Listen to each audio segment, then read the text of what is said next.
Hello दोस्तों, स्वागत है आपका हमारे चैनल में। आज हम आपके लिए लेके आए हैं आधुनिक भारत के इतिहास से संबंधित महत्वपूर्ण प्रश्न जो कि इंपॉर्टेंट है आने वाले कंपटीशन एग्जाम की दृष्टि से। तो चलिए वीडियो को शुरू करते हैं पहले प्रश्न से। तो पहला प्रश्न है, भारत में अंग्रेजों के समय प्रथम जनगणना किसके कार्यकाल में हुई थी? तो इसका आंसर होगा लॉर्ड मेयो के कार्यकाल में। भारत में अंग्रेजों के समय जो प्रथम जनगणना हुई थी वह हुई थी लॉर्ड मेयो के कार्यकाल में। 1872 में प्रायोगिक जनगणना करवाई गई थी और लॉर्ड मेयो के कार्यकाल में 1872 में कृषि विभाग तथा अजमेर में मेयो कॉलेज की स्थापना भी की गई थी। अगला प्रश्न, किस अंग्रेज को प्रशासनिक सेवा का जनक कहा जाता है? तो इसका आंसर होगा लॉर्ड कॉर्नवालिस को। लॉर्ड कॉर्नवालिस जो थे उसे प्रशासनिक सेवा यानी सिविल सेवा का जनक कहा जाता है। लॉर्ड कॉर्नवालिस के समय में समस्त जिले के अधिकार जो थे वह कलेक्टर के हाथों में दे दिए गए थे। अगला प्रश्न, कलकत्ता में स्थित फोर्ट विलियम कॉलेज की स्थापना किसने की? तो इसका आंसर होगा लॉर्ड वेलेजली ने। कलकत्ता में स्थित फोर्ट विलियम कॉलेज की स्थापना लॉर्ड वेलेजली ने की थी।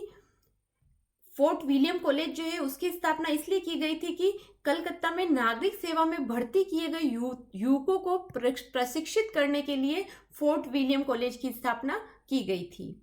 अगला प्रश्न, भारतीयों द्वारा 1881 में स्थापित तथा उनके प्रबंध में चलने वाला सीमित देयता का प्रथम बैंक कौन सा था? तो इसका आंसर होगा Awadh commercial bank. Awadh commercial bank जो था उसकी स्थापना 1881 ईस्वी में हुई थी और इसका हेडक्वार्टर जो था वह फैजाबाद में है। अवध कमर्शियल बैंक भारत का पहला ऐसा बैंक था जिसमें सभी बोर्ड डायरेक्टर भारतीय थे। अगला प्रश्न, काश्तकारी अधिनियम कब लागू हुआ? तो इसका आंसर होगा 1822 में। काश्तकारी अधिनियम 1822 में लागू हुआ था।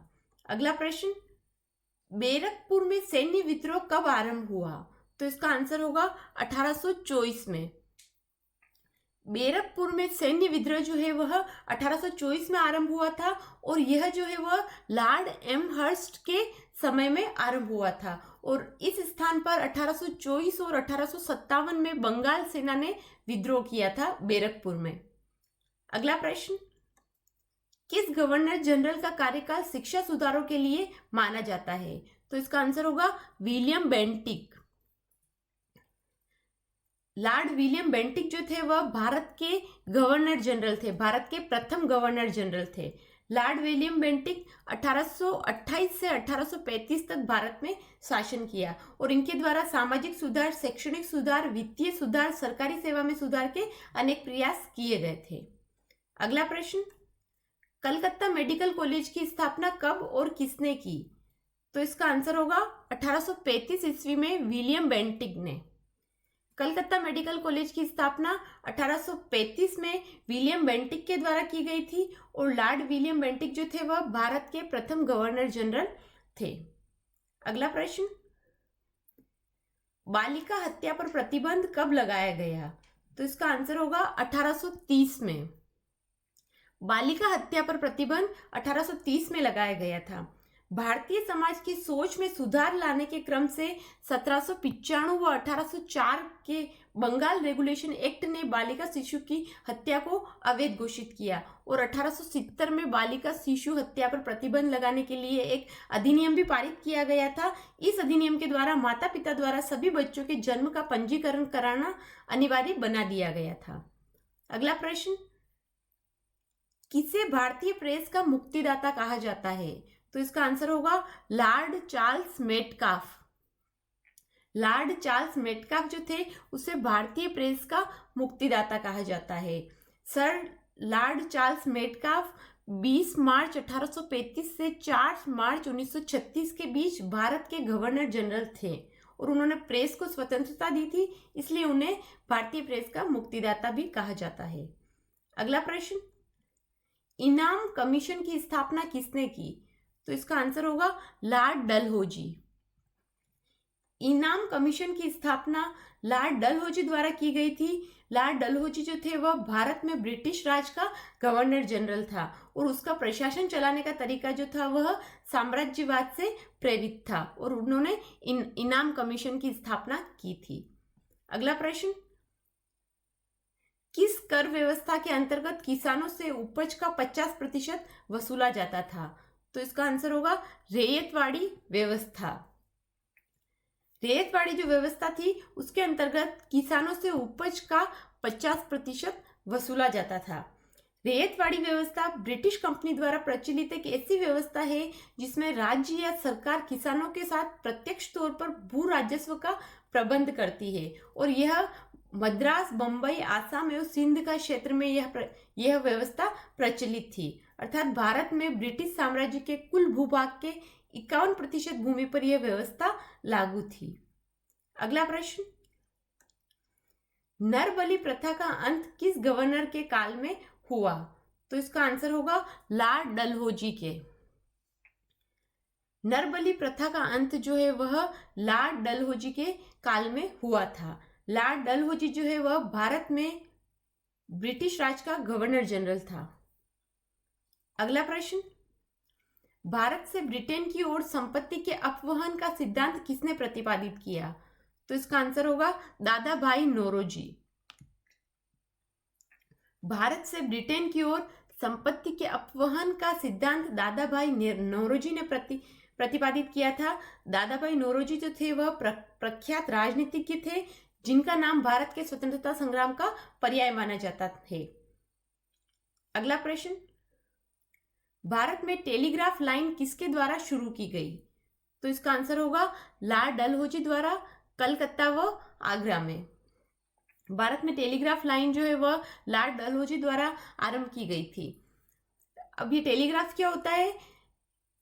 किसी भौतिक वस्तु के विनिमय के बिना ही संदेश को दूर तक संप्रेषित करना टेलीग्राफ कहलाता है।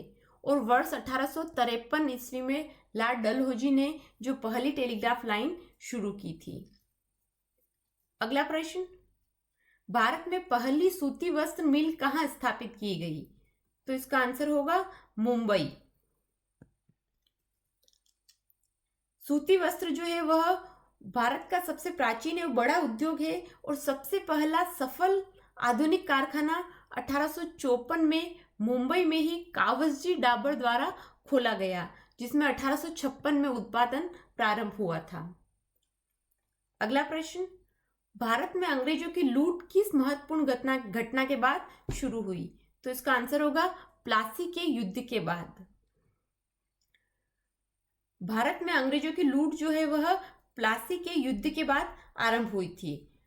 भारत में प्लासी के युद्ध से आजादी तक का काल जो था वह औपनिवेशिक राज्य का काल था, जिसकी स्थापना व काम करने का तरीका ही शोषण और लूटपाट करने का था। अगला प्रश्न, भारत में प्रथम रेलवे लाइन किसने बिछवाई? तो इसका आंसर होगा जॉर्ज क्लार्क ने। सर जॉर्ज क्लार्क जो थे वह एक ब्रिटिश मौसम विज्ञानी थे और उन्होंने भारत में प्रथम रेलवे लाइन बिछवाई थी। अगला प्रश्न, भारत में ब्रिटिश भू राजस्व प्रणाली का अधिक लाभ किसे प्राप्त हुआ? तो इसका आंसर होगा जमींदार को। भारत में ब्रिटिश भू राजस्व प्रणाली का अधिक लाभ जो है वह जमींदार को प्राप्त हुआ था।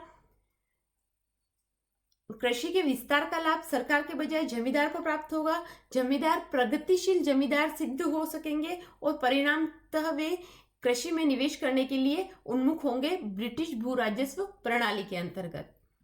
अगला प्रश्न, किसके द्वारा बंगाल व बिहार में स्थायी बंदोबस्त का शुभारंभ किया गया? तो इसका आंसर होगा लॉर्ड कॉर्नवालिस। लॉर्ड कॉर्नवालिस जो थे वो प्रेसिडेंसी के गवर्नर जनरल रहे थे, वह बंगाल का गवर्नर जनरल भी था। इन्होंने 1793 ईस्वी में बंगाल में स्थायी बंदोबस्त के रूप में एक नई राजस्व पद्धति की शुरुआत की थी। अगला प्रश्न, रैयतवाड़ी व्यवस्था कब लागू की गई? तो इसका आंसर होगा 1820 ईस्वी में। रैयतवाड़ी व्यवस्था जो है वह 1820 ईस्वी में लागू की गई थी। रैयतवाड़ी व्यवस्था के प्रारंभिक प्रयोग के बाद मुनरो ने इसे 1820 ईस्वी में संपूर्ण मद्रास में लागू कर दिया था। रैयतवाड़ी व्यवस्था ब्रिटिश कंपनी द्वारा प्रचलित एक ऐसी व्यवस्था है जिसमें राज्य या सरकार किसानों के साथ प्रत्यक्ष तौर पर भू राजस्व का प्रबंधन करती है। अगला प्रश्न, पहली बार औपचारिक रूप से मोहालवाड़ी प्रथा कब लागू की गई? तो इसका आंसर होगा 1822 ईस्वी में। पहली बार औपचारिक रूप से जो महालवाड़ी प्रथा जो है वह 1822 ईस्वी में लागू की गई थी। महालवाड़ी व्यवस्था का प्रस्ताव सर्वप्रथम हाल्ट मैकेंजी द्वारा लाया गया था और इस व्यवस्था के अंतर्गत भूमि पर ग्राम समुदाय का सामूहिक अधिकार होता है। अगला प्रश्न, अंग्रेजी शासन में कौन सा क्षेत्र अफीम उत्पादन के लिए प्रसिद्ध था? तो इसका आंसर होगा बिहार। बिहार जो है वह अंग्रेजी शासन में अफीम उत्पादन के लिए प्रसिद्ध था। अगला प्रश्न, किसके काल में बोर्ड ऑफ रेवेन्यू की स्थापना हुई? तो इसका आंसर होगा हेस्टिंग्स के। हेस्टिंग्स के शासनकाल में बोर्ड ऑफ रेवेन्यू की स्थापना हुई थी। अगला प्रश्न, 18वीं सदी में बंगाल में वस्त्र उद्योग के पतन का क्या कारण था? तो इसका आंसर होगा ब्रिटेन को निर्यात करने वाले माल पर उच्च तट कर। अगला प्रश्न, नील कृषकों की दुर्दशा पर लिखी गई पुस्तक नील दर्पण के लेखक कौन थे? तो इसका आंसर होगा दीन बंधु। नील दर्पण जो पुस्तक थी बांग्ला का प्रसिद्ध नाटक है जिसके रचयिता दीन बंधु मित्र है। इस नाटक में बंगाल में नील की खेती करने वाले अंग्रेजों द्वारा शोषण, भारतीय किसानों के ऊपर अमानुषिक अत्याचारों की बड़ी भावपूर्ण अभिव्यक्ति हुई है। अगला प्रश्न, अंग्रेजों द्वारा प्रथम कहवा बागान कहाँ लगाए गए? तो इसका आंसर होगा वायनाडा जनपद में। अंग्रेजों द्वारा प्रथम कहवा बागान जो है वह वायनाडा जनपद में लगाए गए थे। अगला प्रश्न, थॉमस मुनरो किस भू राजस्व बंदोबस्त से संबंधित है? तो इसका आंसर होगा रैयतवाड़ी बंदोबस्त। मद्रास के गवर्नर जनरल थे थॉमस मुनरो जो कि रैयतवाड़ी बंदोबस्त से संबंधित थे। अगला प्रश्न, स्थायी बंदोबस्त के तहत जमींदार को पूरे राजस्व का कितने प्रतिशत राज्य को देना तय हुआ? तो इसका आंसर होगा 89%। स्थायी बंदोबस्त के तहत जमींदार को पूरे राजस्व का 89% कंपनी को देना पड़ता था और 11% अपने पास रखना होता था। अगला प्रश्न, अंग्रेजों द्वारा पहली बार स्थायी बंदोबस्त कहाँ लागू किया गया? तो इसका आंसर होगा बंगाल में। अंग्रेजों द्वारा पहली बार स्थायी बंदोबस्त बंगाल में लागू किया गया था लॉर्ड कॉर्नवालिस द्वारा 22 मार्च 1793 को। तो दोस्तों आज की इस वीडियो में हमने कवर किए हैं आधुनिक भारत का इतिहास से संबंधित महत्वपूर्ण प्रश्न। अगर आपको ये वीडियो पसंद आए तो इसे लाइक कीजिए, शेयर कीजिए और अगर अभी तक आपने हमारे चैनल को सब्सक्राइब नहीं किया तो सब्सक्राइब कीजिए और बेल आइकन दबाइए ताकि आगे आने वाले वीडियो का अपडेट आपको मिल जाए। हमारे साथ जुड़े रहने के लिए धन्यवाद।